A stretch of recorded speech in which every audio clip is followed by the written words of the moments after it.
MT media Odisha को subscribe करें, bell icon को ज़रूर दबाएं। वल्आक़िबतु लिल्मुत्तक़ीन वस्सलातु वस्सलामु अला सय्यिदिल मुरसलीन व ख़ातमिन नबिय्यीन मुहम्मदिन व आलिहि व सहबिहि अजमईन। क़ाल नबी सल्लल्लाहु अलैहि वसल्लम खैरुकुम मन तअल्लमल क़ुरआन व अल्लमह औ कमा क़ाल अलैहिस्सलातु वस्सलाम। बुज़ुर्गों और दोस्तों, मेरे दीनी और ईमानी भाइयों और अज़ीज़ तलबा और तालिबात, अल्लाह का एहसान और करम है कि अल्लाह ने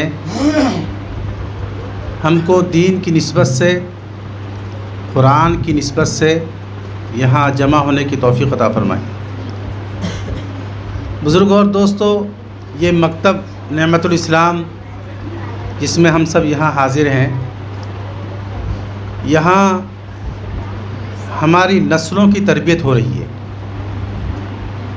आज मुसलमानों के अंदर से दीनी तालीम का फ़ुक़दान, दीनी तालीम का न होना इतना ज़्यादा है, मैं अगर कहूँ कि 80% मुसलमान दीनी तालीम से महरूम हैं। बुज़ुर्गों और दोस्तों, आज जो इल्हाद की लहर, आज हमारे घरों के अंदर बेदीनी का माहौल, हमारे माशरे के अंदर बेदीनी का माहौल, दीन से दूरी, ये सब वजूहात इस बात के हैं कि हमने बुनियाद नहीं बनाया। अगर हम बुनियाद बनाते, हम अपने बच्चों की तरबियत बचपन से ही करते, तो मेरे बुज़ुर्गों और दोस्तों कभी नहीं हो सकता। मैं हमेशा कहा करता हूँ, बचपन में जो चीज़ डाल दी जाती है वो मरने तक बाकी रहती है। हमारे गांव में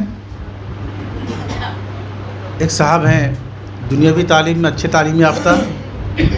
एक दफ़ा दिल्ली में जब हम तालिब इल्म थे, दारुल में पढ़ रहे थे, उस ज़माने में दिल्ली में हम लोग आए, उनके यहाँ क़याम हुआ। अगले दिन हमारा सफ़र था, ट्रेन का सफ़र था, इसलिए रात में वहाँ क़याम था। इशा की नमाज का वक्त हुआ तो सब तैयारी करके आ गए। मैं नमाज़ पढ़ाने के लिए खड़ा हुआ तो मैंने कहा कि मैं मुसाफिर हूँ, मैं अब जो लोग मुक़ीम हैं अपनी नमाज़ पूरी कर लें। मैंने ये अल्फाज कहे तो उनमें से एक साहब कहने लगे, अरे मुसाफिर क्या होता है, मुक़ीम क्या होता है। मैं वहाँ मौजूद था, मैं समझाता, लेकिन मेरे जो महल्ले वाला लड़का था वो समझाने लगा। उस ज़माने में इंटरनेट वगैरह कुछ नहीं था। मालूमात का जो मसला होता है आजकल नेट में देख लेते हैं, किसी से सुन लेते हैं, वो मसला नहीं था। तो उन्होंने उनको समझाया कि नहीं, ये 78 किलोमीटर्स अगर आपको सफ़र करना है तो आप जो है मुसाफिर हो जाएंगे, अगर उससे कम है तो आप मुक़ीम रहेंगे। मुक़ीम से मतलब ये, वो समझाया पूरा, 4 रकात नमाज़ें। और वो मैं सोचने लगा कि ये क्या बात है। मालूम ये हुआ कि वो मकतब की तालीम का नतीजा है। उस लड़के ने मकतब में तालीम हासिल किया था और उस ज़माने में मकतब के अंदर तालीमुल इस्लाम तक तालीम थी कि बच्चे को दीनी तालीम का रिसाला पढ़ाया, फिर तालीमुल इस्लाम पढ़ाया, और बच्चियों को दीनी तालीम का रिसाला पढ़ाया, फिर बेहश्ती ज़ेवर पढ़ा दिया। तो इससे क्या हुआ, वो जो मसला था उसके जहन के अंदर बैठा हुआ है। और उन्हीं साहब को मैंने देखा, इतनी दुनियावी तालीम याफ्ता, इतने बड़े पोस्ट पर बैठे हुए हैं। उनके साथ में मैं गया, उनकी बच्ची को लेके जा रहे थे स्कूल छोड़ने के लिए, तो रास्ते में वो पूरा नमाज सुनते हुए गए। सना से लेकर शुरू किया उन्होंने, और पूरे दुआ कुनूत तक वो बच्ची सुनाई। मुझसे कहने लगे, मौलाना मैं रोज़ाना यही करता हूँ, इनको छोड़ने जाता हूँ, रास्ते में सब सुनता हूँ, और ऐसे ही मैंने इनको पूरा जो है नमाज और बाकी चीज़ें इनको सिखा दी।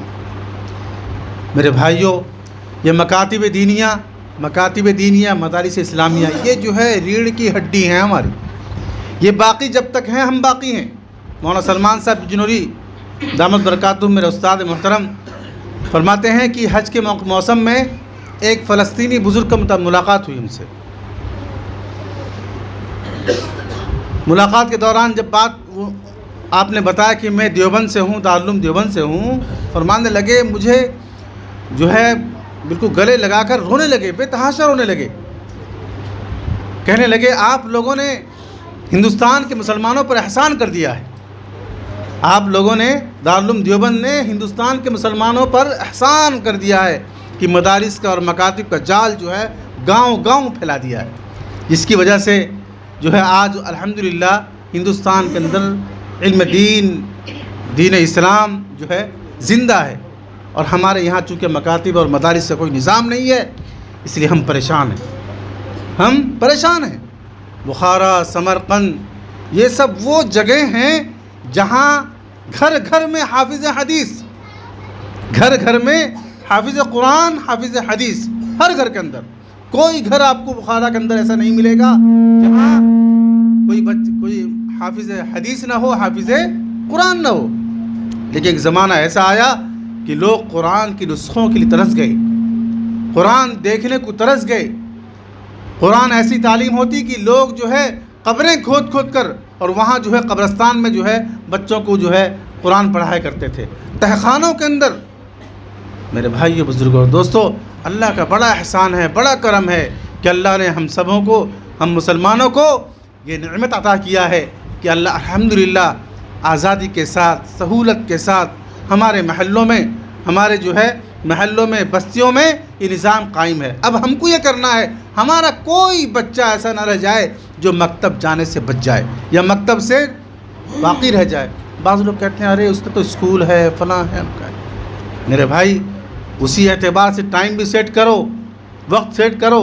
ہم منع نہیں کرتے کہ اسکول مت جائیں، بچے اسکول بھی جائیں، دنیاوی تعلیم بھی پڑھیں، اچھی تعلیم حاصل کریں. لیکن ساتھ ساتھ مکتب میں کیسے پڑھے گا، قرآن کی تعلیم کیسے حاصل کرے گا، دینی تعلیم جو بنیادی تعلیم ہے وہ کیسے حاصل کرے گا، اس کی فکر سب سے پہلے ہونی چاہیے. کریں گے انشاءاللہ.